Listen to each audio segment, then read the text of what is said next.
하나님의 말씀 함께 공부하겠습니다. 데살로니가전서 5장 16절에서 18절까지 말씀을 우리 같이 한 목소리로 함께 공부하겠습니다. 데살로니가전서 5장 16절에서 18절 말씀, 신약성경 332페이지입니다. 차시들을 같이 공부하겠습니다. 항상 기뻐하라, 쉬지 말고 기도하라, 범사에 감사하라. 이것이 예수 그리스도 안에서 너희를 행하신 하나님의 뜻이니라. 아멘. 오늘 하나님의 뜻이라는 제목으로 데살로니가 전서의 말씀을 잠시 살펴보도록 하겠습니다. 데살로니가라는 이름을 우리가 앞에 사도행전을 통해서 살펴봤는데요. 바울이 2차 전도 여행 때 바울이 그 유럽으로 먼저 빌립보서에 도착하고 또 빌립보서에서 이렇게 쫓겨 또 이렇게 데살로니까지 가게 됩니다. 거기서 야손이라는 사람 집에 가면서 복음을 전하고 이렇게 믿음의 사람이 생겨나는데 거기서도 이제 무리들이 폭동을 일으켜서 거기서도 이렇게 급하게 베레아를 이렇게 후퇴하게 되죠.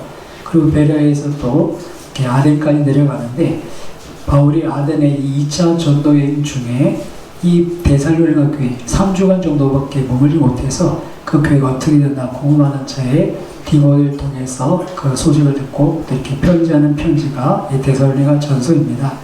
그러니까 우리가 앞에 살펴본 것처럼 1차 전도여행 후에 쓴 편지가 갈라디아서고 2차 전도여행 때 쓴 편지 중에 하나가 이 데살로니가 전서죠. 그래서 그 순서대로 보면 이 데살로니가 전서가 비교적 좀 일찍 쓰인 편지인 것을 알 수 있습니다. 그리고 지금 데살로니가 교회에 이렇게 상황을 여쭤보면 3주밖에 바울이 3번의 안식일을 지내며 회당에서 가르쳤는데요. 짧은 기간에 복음을 전했기 때문에 아직 교회에 있다가 든든히 서지 못한 때고 게다가 바울도 이렇게 야손의 집 상황 때문에 좀 이렇게 어떻게 보면 핍박을 받아서 거기서 이렇게 베레아로 물러났기 때문에 교회 자체가 이렇게 외부적인 핍박이 있는 그런 상황입니다.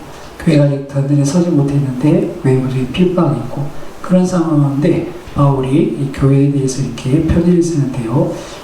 이 상황들을 보면 디모데를 통해서 전해드린 소식이 있고 또 그 소식 중에 사도 바울에게 자신들이 가진 고민에 대해서 몇 가지 묻는 내용에 대한 답변으로 이 데살로니가 전서가 이렇게 쓰여있는 것을 볼 수 있는데요. 앞에 잠시 데살로니가 전서의 내용을 보면 1장은 좀 이렇게 데살로니가 교회에 대한 염려를 가지고 있던 바울이 그들에 대한 소문을 듣고 이렇게 감사하는 그런 장면이고요.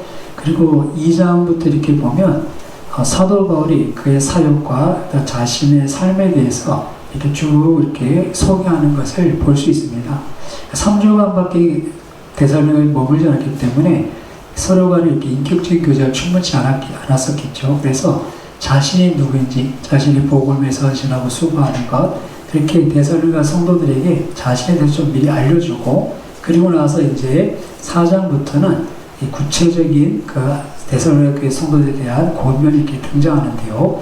4장에 보시면, 4장 1절부터는 특별히 그 시대의 그 음행에 대해서 특별히 거룩함을 지킬 것을 이렇게 말씀합니다. 하나님께서 우리에게 늘 말씀하시는 것은 시대에서 우리를 구별해라. 세상에서 우리가 구별된 삶을 살아라. 그것을 늘 말씀하십니다. 그것은 시대에 관계없이 하나님이 원하시는 바입니다.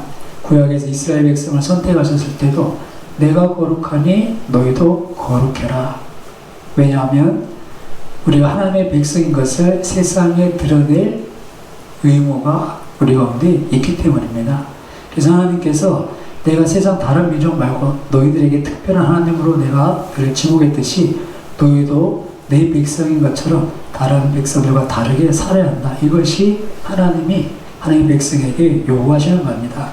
4장 1절에서부터 그 말씀에도 보면 이 데살로니가 성도들에게 이 시대의 저신 이방인의 그런 세욕을 따르지 말고 그들 앞에 거룩하게 살 것들을 먼저 이렇게 권면하고 그 13절부터는 그들의 질문에 대한 답변을 합니다. 우리 4장 13절을 한번 같이 찾아서 한번 봉독해 보겠습니다. 4장 13절입니다. 형제들아 자는 자들에 관하여는 너희가 알지 못하는 것을 우리가 원치 아니하노니 이는 소망 없는 다른 이와 같이 슬퍼하지 않게 하렵니다. 아멘. 예. 9절에 보시면 형제 사랑에 관해서 먼저 이렇게 데살로니가 교회에서 이렇게 물어보는데, 이것은 내가 더 할 말이 없다. 너희가 지금 형제를 사랑하는 데 있어서는 이렇게 잘하고 있다. 이렇게 이야기를 합니다. 아마도 10절 말씀 보면 마게도냐의 형제들까지 이렇게 잘 대하는 것, 그런 걸 보면서 이 형제 사랑하는 것에 대해서는 이 데살로니가 교회에서 이렇게 크게 언급이 없는 것 같고요. 그러나 13절부터 보시면 자는 자들, 죽은 자들에 대한 그런 고민이 있었던 것 같습니다. 아까도 말씀드렸지만 데살로니가 교회에 바울이 있을 때부터 교회 핍박이 있었습니다. 사람들이 충동해서 야손의 집 사람을 붙잡아가고, 그런 와중에 바울이 지금 아덴까지 물러났음에도 불구하고 그런 계속된 그런 어려움이 있었던 것 같습니다. 그런 가운데 그들이 그런 고백을 하죠. 자는 자는 어떻게 됩니까? 그리고 5장 1절에 보시면 형제들아 때와 시기에 관하여는, 그러니까 때와 시기에 대해서 묻는 겁니다. 죽은 자는 어떻게 되고 주님 다시 오신다고 하셨는데 언제 오십니까? 그들이 그만큼 핍박받고 힘들다, 그런 상황이겠죠. 그런 상황 속에서 사도 바울이 이렇게 고면을 합니다. 먼저 죽은 자에 대해서 어떻게 말하냐면, 그 뒤에 내용을 한번 쭉 보시면 그 죽은 자들이 오늘 본문에도 있지만 자는 자다 이렇게 표현하고, 주님 다시 오실 때 그들이 먼저 부활해서 주님을 맞이하게 될 것이다, 그렇게 말씀을 합니다. 우리 18절 같이 한번, 우리 15절 16절 두 절을 같이 봉독해보겠습니다. 15절 16절입니다. 우리가 주의 말씀으로 너희에게 이것을 말하노니 주께서 강림하실 때까지 우리 살아남아있는 자도 자는 자보다 결코 앞서지 못하리라. 주께서 호령과 천사장의 소리와 하나님의 나팔 소리로 친히 하늘로부터 강림하시리니 그리스도 안에서 죽은 자들이 먼저 일어나고. 아멘. 지금 사도 바울이 이 데살로니가 성도들에게 정말 그들이 믿음을 갖고 죽은 이들을 보면서 이 죽은 자들이 어떻게 됩니까? 정말 우리 믿음의 성도들 죽음은 세상 사람과 뭐가 다릅니까? 그렇게 물었을 때 사도 바울은 얘기합니다. 주님 다시 오시면 우리가 부활한다. 우리에게 부활의 소망이 있다. 그러면서 우리보다도 그들이 더 먼저 주님을 만나게 될 것이다, 그렇게 말씀하면서 18절에 보시면 이런 말로 서로 위로하라, 이렇게 말씀하시죠. 성경에 보시면 주님이 오실 때 죽은 자의 부활이 있습니다. 근데 요한계시록을 이렇게 자세히 보시면 주님이 오실 때 먼저 죽은 자들 중에 성도들이 생명의 부활로 부활합니다. 그래서 주님 앞에 서고, 그리고 살아있는 성도들은 어떻게 되냐면 거기서 효거라고 하죠. 공중에 올라가서 주님을 배웠고 그렇게 주님을 만나게 됩니다. 그리고 나서 천년왕국이 이루어지는데 그 마지막에 곡과 마곡의 전쟁이 있고, 그리고 이 천년 동안 유대인들이 돌아오는 시간, 그리고 여전히 죄인들이 회개할 기회가 있어서 그 중에 그 기회를 이렇게 주시는데요. 마지막 곡과 마곡의 전쟁 후에 사탄도 심판을 받아서 돌제사랑 불과 지옥에 던져지고, 그리고 그 마지막 때에 그 심판 때에서 죽은 자들 중에 불신자들이 부활을 해서 그 영원한 심판의 부활을 이렇게 부활하게 됩니다. 그래서 이 순서를 보면 가장 먼저 주님을 뵙는 사람은 누구냐? 우리가 생각하기에 먼저 죽은 사람들이 안 됐다 생각할 수 있습니다. 산 사람들이 장례 칠 때 되면 뭐 이렇게 나이 80, 90대에서 돌아가신 분들은 모르겠지만 정말 60, 70에 돌아가신 분들 보면 참 안 되셨다, 조금 더 살았으면, 그런 마음이 있지만 어쩌면 오늘 말씀을 보면 그들이 먼저 주를 뵙게 된다, 그것을 이렇게 말씀하시죠. 그러면서 18절은 이런 말로 서로 이렇게 위로해라. 죽음으로 인생이 끝이 아니고 우리에게 부활의 소망이 있고, 그리고 주 안에서 죽은 자들이 먼저 주님을 영접하게 될 것이다.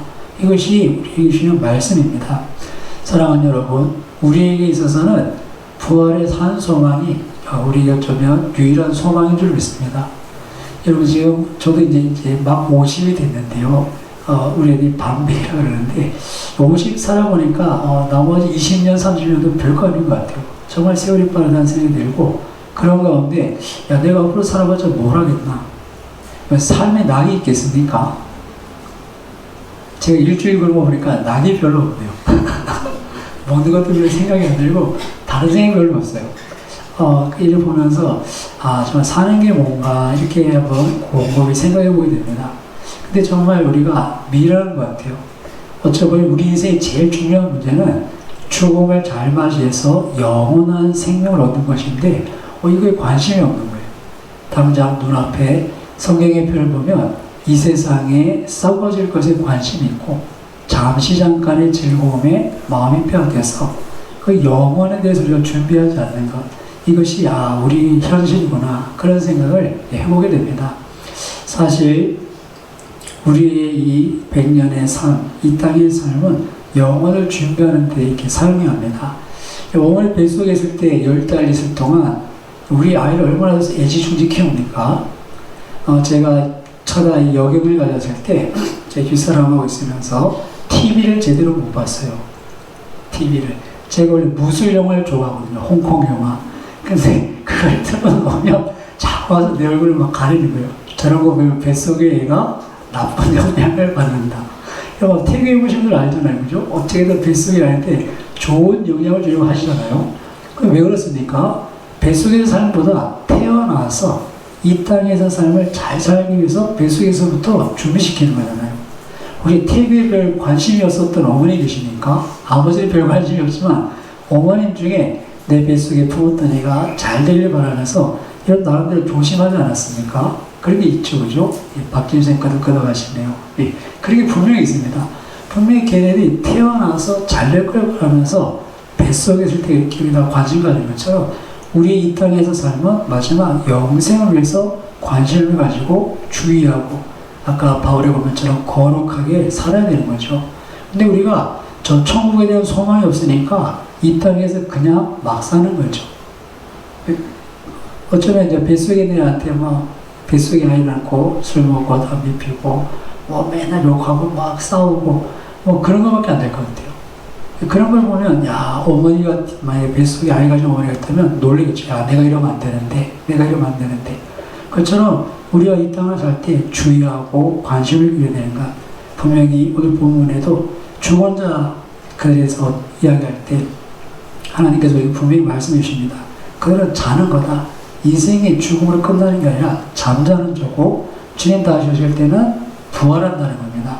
이것이 우리의 소망이고 우리가 마지막 남은 삶을 살아갈 때 준비해야 될 이렇게 내용입니다. 여러분 보십시오. 파스칼이 그 확률 이론을 이렇게 이야기하면서 이런 이야기를 한 적이 있습니다. 그 학교에서 수업을 하면서 학생들에게 천국이 있는가 없는가 거기에 대해서 얘기하면서 이런 얘기를 합니다. 자, 첫 번째 케이스. 내가 천국이 지옥이 없다고 생각하고 살았는데 죽어보니까 천국과 지옥이 없더라. 그러면 다행이죠. 근데 만약에 천국과 지옥이 있으면 큰일 나는 겁니다. 난 천국과 지옥이 없어 막 살았는데 죽어보니까 심판대가 있고 천국과 지옥에 갈릴 길이 있는데 자신의 삶은 어떻게 되옵니까? 지옥에 가는 거예요. 그러니까 없다고 생각하고 막 살다 보니까 없으면 다행인데 있으면 큰일 나는 거예요. 근데 반대로 천국과 지옥이 있다고 생각하고 살았는데 천국이 없으면 별거 문제가 아니에요. 근데 천국과 지옥이 있으면 땡 잡은 거죠. 영원한 운명이. 자, 그렇다면 확률적으로 어디에 우리가 투자를 해야 됩니까? 확률에 본다면 당연히 있다고 생각하고 열심히 살아서 정말 이렇게 있으면 정말 이렇게 횡재하는 거 아니겠습니까? 근데 이것은 단순히 확률이 아니라 하나님께서 우리에게 분명히 우리 인생의 마지막 한 번 죽는 건 정해졌고 죽음 이후에 심판이 있다는 겁니다. 우리에게는 그걸 알려주셨잖아요. 단순히 확률이 아니라 우리는 분명한 약속을 믿고 그 약속을 바라보면서 우리의 남은 삶을 살아가는 그런 사람들입니다. 그래서 우리 데살로니가 성도들이 주셨던 이 죽음과 부활에 대한 말씀을 이렇게 보시면서 우리의 인생에 있어서 이 땅의 삶은 영원한 삶을 준비해야 된다. 그렇다면 남은 삶을 어떻게 살 것인가? 그때 한번 깊이 돌아보시고 요즘 우리가 기도하는 것처럼 이제 우리를 부르신, 나를 부르신 사명에 여러분의 마음대로 한번 드리시기를 주님의 이름으로 축원합니다. 이게 죽은 자에 대한 이야기를 하고, 그리고 5장 1절부터는 때와 시기, 주님이 오실 때와 시기에 대해서 이렇게 또 질문합니다. 거기에 대해서 하나님 우리에게 분명히 말씀하십니다. 2절 말씀인데요. 주의 날이 밤에 도둑같이 이를 줄을 너희 자신이 자세히 알기 때문이라. 이것에 대해서는 쓸 것이 없다는 겁니다. 주님이 언제 오실지는 예수님 스스로도 나도 모른다. 나도 모른다. 아버지만 안다. 그러면서 우리에게는 이 땅의 삶을 우리가 믿음으로 살고, 그리고 주님이 언제 오실까? 그것에 이렇게 때에 대해서 너무 연연하지 말라. 그렇게 말씀하십니다. 사람들이 왜 주님이 언제 오실까에 관심이 있을까요? 혹시 여기 주님이 언제 오실지 관심 있는 분 계십니까? 다행이네요. 관심이 없으셔서. 다행인지 모르겠지만, 그러면 언제라는 그 시간을 생각하는 사람들은 나름대로 뭔가 있는 겁니다. 뭐가 있겠습니까? 야, 내가 지금 이렇게 살면 안 되는데 언제쯤 오실까? 미리 좀 정리해야 되는 마음도 있고, 아니면 야, 내가 정말 더 재밌게 한번 살아보고 싶은데 주님 지금 오시면 안 되는데 언제쯤 오시려나? 그런 관심 때문에 그 날짜에 관심이 있는 거죠. 그렇지 않다면 정말 주님이 언제 오시든 언제 주님을 만나든 우리가 부끄럽지 않는 삶, 정말 영원을 준비하면서 이 땅을 살고 있다면 그때에 관심을 가질 필요가 없는 겁니다. 그런 관점에서 오늘 사도 바울이 그날을 도둑같이 이른다. 그렇기 때문에 우리가 늘 깨어있을 것이 중요하지, 그날이 언제 올까요? 날 잡고 또 기대하고, 그 때문에 참 우리의 삶에서 자꾸 매이는 것은 옳지 않다. 이렇게 말씀합니다. 그러면서 이제 마지막 권면 이제 11절부터 있으면서 오늘 여러 가지 권면들을 하시는데, 오늘 본문 읽었던 16절에서 18절 말씀을 우리가 잘 아는 말씀인데요. 이것이 하나님의 뜻이다 라고 말씀하시면서 우리는 이런 권면을 합니다. 다시 16절에서 18절 다시 봉독해 보겠습니다. 항상 기뻐하라. 쉬지 말고 기도하라. 범사에 감사하라. 이것이 그리스도 예수 안에서 너희를 향하신 하나님의 뜻이니라. 아멘. 자, 지금 데살로니가 교회 성도들에게 항상 기뻐하라 라고 권합니다. 지금 데살로니가 교회 성도들 상황은 기뻐할 수 있는 상황이 아닙니다. 아까 교회 형편을 잠시 말씀드렸죠. 교회가 세워질 때부터 이렇게 폭동이 일고 이렇게 오래 잡혀가고 핍박이 있었던 교회입니다. 그리고 앞에 자는 자들에 대한 이야기를 들어보면 어떻게 보면 교회 안에 순교자가 있었을 수 있는 그런 상황입니다. 그런 상황이 있는 성도들에게 바울의 권면은 항상 기뻐라는 겁니다. 여기서 항상이라는 뜻은 18절에 범사와 관계가 있겠죠. 모든 일에 언제나 감사하고 기뻐해라. 어쩌면 이 기쁨과 기도와 감사는 이렇게 뗄래야 뗄 수 없는 그런 관계인 것 같습니다. 여러분, 우리가 항상 기뻐하는 것, 이것은 감사하지 않으면 불가능한 일이고, 우리의 모든 일을 감사함으로 받으려면 기도하지 않으면 불가능한 일입니다. 여러분, 우리에게 주어진 일들을 우리의 시각, 내 관점에서 보면 그것을 감사함으로 받을 수가 없는 것들이 너무나 많습니다. 아까 베데스다 요봇에 38년 있었던 병자도 자신의 삶을 보며 감사할 수 없는 그런 상황이겠죠. 근데 그의 삶을 다 돌이켜 나중에 우리가 정말 그를 불쌍히 여기시고 하나님의 긍휼을 입었다. 그렇게 또 보면 그의 마지막 삶을 또 이렇게 정해 볼 수 있겠습니다. 근데 지금 우리의 처한 상황들에 정말 우리가 하나님의 뜻을 기억하고 하나님께서 어떻게 일하실지를 우리가 기억한다면 우리에게 이 상황들도 감사함으로 받을 수 있고, 그러면 그 가운데서 기뻐할 수 있다는 것입니다. 우리가 그것을 이렇게 기억할 수 있는 것이, 우리는 하나님의 뜻을 다 알지 못하지만 하나님께서 우리에게 너희 생각과 내 생각이 다르다 말씀하시고, 또 로마서 8장에 보시면 하나님께서는 모든 것을 합력해 선을 이루신다. 그렇게 분명히 말씀하셨습니다. 우리가 이것을 이해하기 쉽지 않습니다. 하나님께서 우리의 모든 것을 합력해 선을 이루신답니다.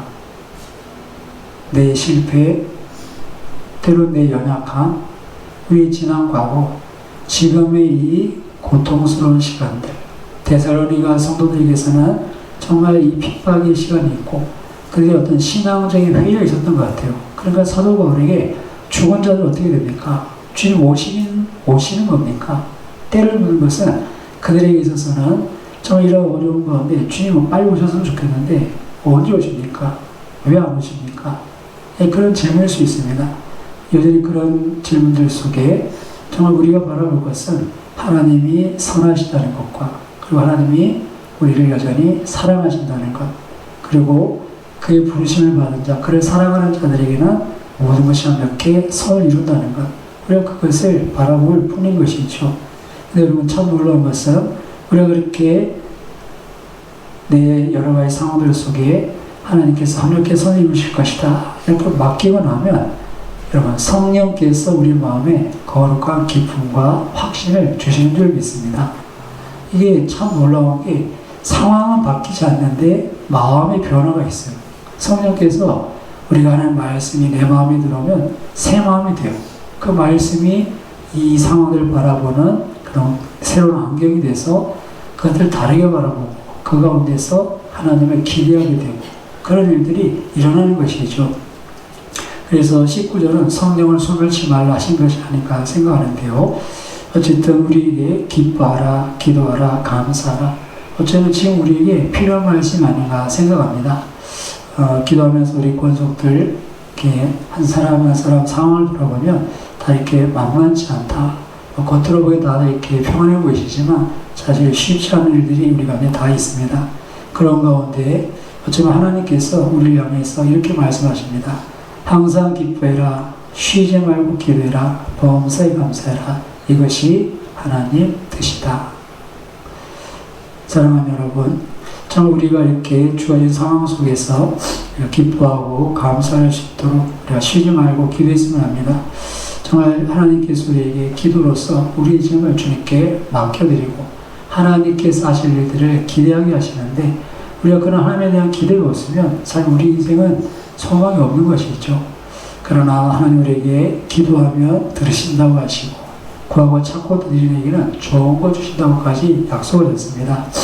오늘 우리가 주일 예배하면서 하나님을 바랄진데 정말 우리 인생의 모든 것을 하나님께 선을 이루실 것과 우리의 기도를 들으시고 응답하실 그 하나님을 다시 한번 바라보셔서 우리의 주어진 삶을 새롭게 대하시고 그 삶 속에서 우리가 잃어버린 이 기쁨과 감사를 다시 회복할 수 있기를 주님의 이름으로 축원합니다.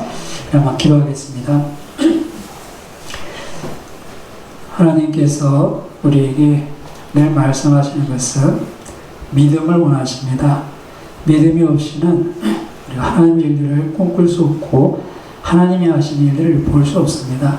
믿음이 없는 의심의 기도는 두 마음을 푸는 기도는 그것을 응답받지 못한다고 말씀하시죠. 이제 아마 기도하실 때 하나님 우리 하나님을 잘 알지 못합니다. 우리의 연약함을 고하시고 이는 그대로 주님 앞에 나가십시오. 그리고 우리에게 믿음을 달라고 기도하시고 또한 하나님께서 주신 약속이 있다면 주님 우리의 마음이 다시 그 약속 붙잡을 수 있도록 우리가 지쳐 넘어지지 않도록 성령님 말씀을 주시고 믿음의 담대함 주옵소서 기도하시고 특별히 주님 우리의 삶 속에 하나님의 선하신 손길 보게 하셔서 우리로 하여금 힘을 얻게 하옵소서 때를 따라 돕는 은혜를 주시옵소서 함께 자신을 위해서 한번 기도하겠습니다.